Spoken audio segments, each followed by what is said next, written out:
সিপিএমের ফ্ল্যাগ ছেঁড়া হচ্ছে না, সিপিএমের ফেস্টুন ছেঁড়া হচ্ছে না, সিপিএমের দেয়াল লিখন মুছে দেওয়া হচ্ছে না, শুধু বিজেপিকে টার্গেট। হঠাৎ করে তাদের ফ্ল্যাগ ফেস্টুন ছিঁড়তে কেন? কি দেয়ালে দুটো প্রান্তে একই স্লোগান এবং আলাদা সিম্বল।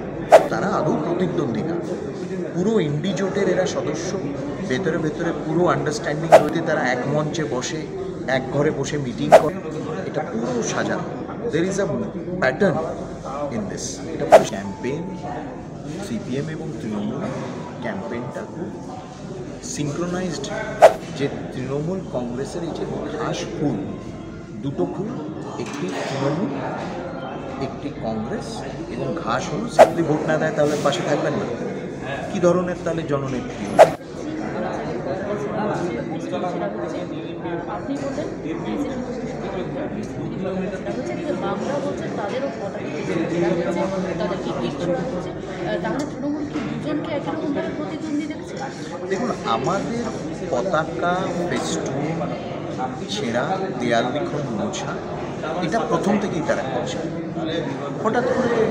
এবং বামেদের তো একসময় আমরা দেখলাম তারা তো একই দেয়ালে দুটো প্রান্তে একই স্লোগান এবং আলাদা সিম্বল তারা ব্যবহার করছে।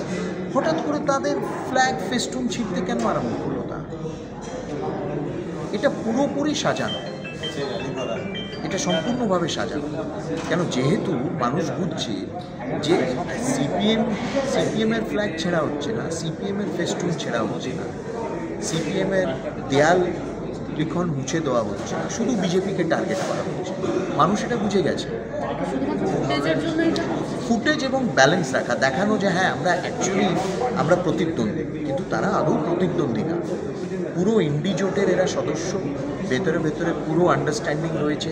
দিল্লিতে তারা এক মঞ্চে বসে এক ঘরে বসে মিটিং করে, এইখানে লোক দেখানোর জন্য তারা প্রতিদ্বন্দ্বিতা খেলা করে।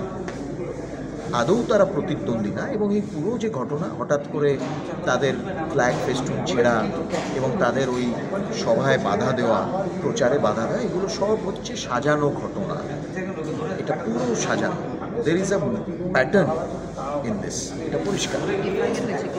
দাদা, এটা কিন্তু এফআইআরও করা হয়েছে থানাতে গিয়ে, তখনও কিন্তু তার বিরুদ্ধে তাকে ঘিরে বিক্ষোভ দেখানো হয়। সৃজন ভট্টাচার্য থানাতে গিয়ে এফআইআর করে, সেখানে গিয়ে তাকে ঘিরে কিন্তু আরও অশান্তি বা ঝামেলা হয়।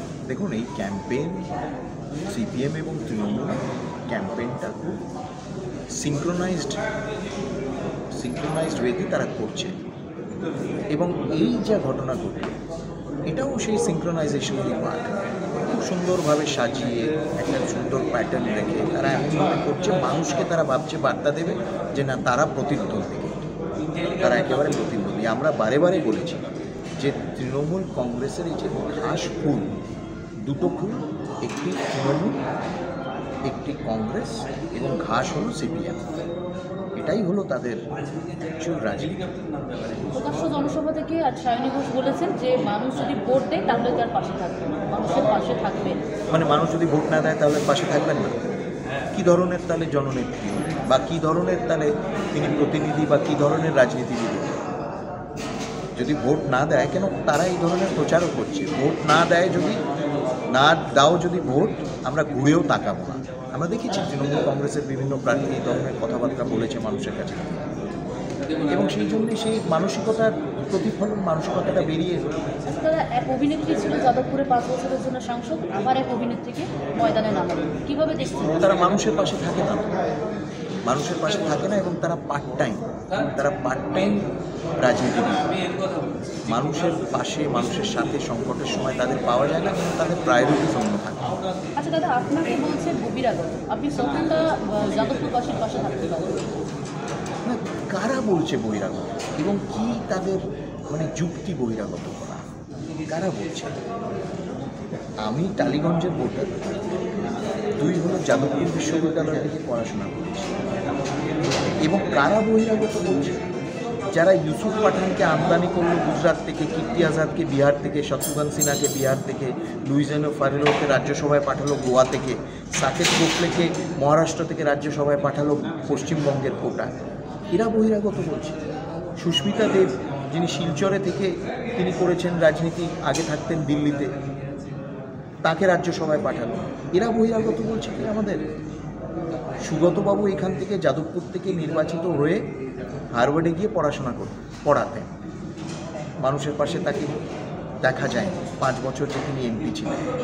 কাদের বহিরাগত বলছে? আচ্ছা, মুখ্যমন্ত্রী প্রকাশ্য জনসভা থেকে সাধু সন্ততিদেরকে ছাড়ছেন না, তাদেরকে বিজেপি রঙে মানে রাজনৈতিক রং দিচ্ছেন, কীভাবে দেখছেন? তিনি তার ভোট ব্যাংকের রাজনীতি করছেন, এবং সনাতনীদের যে সংস্থা প্রতিষ্ঠান রয়েছে সেগুলোকে টার্গেট করছেন, অপমান করছেন, তিনি শাসাচ্ছেন। একজন নির্বাচিত প্রতিনিধির মুখে এই জিনিস শোভা পায় না, এবং এটা আমরা ধিক্কার জানাচ্ছি। তিনি টার্গেটেড, এবং তারপরেই আপনারা দেখেছেন যে শিলিগুড়িতে রামকৃষ্ণ মিশনের ওপর আক্রমণ হয়েছে, দুষ্কৃতীরা আক্রমণ করেছে। এটা ডাইরেক্ট প্ররোচনা দিয়েছেন তিনি, এবং তিনি বারে বারে এই জিনিস করছেন। তিনি রাম ভক্তদের দাঙ্গাবাজ বলছেন। রামনবমীর দিন তিনি বলছেন রামনবমীর দিন হচ্ছে ওদের দাঙ্গা বাঁধানোর দিন। এই কথা বারে বারে বলছেন। তার মানসিকতা, তার সনাতনী বিরুদ্ধ মানসিকতা যেটা, সেটাই প্রকাশ পাচ্ছে।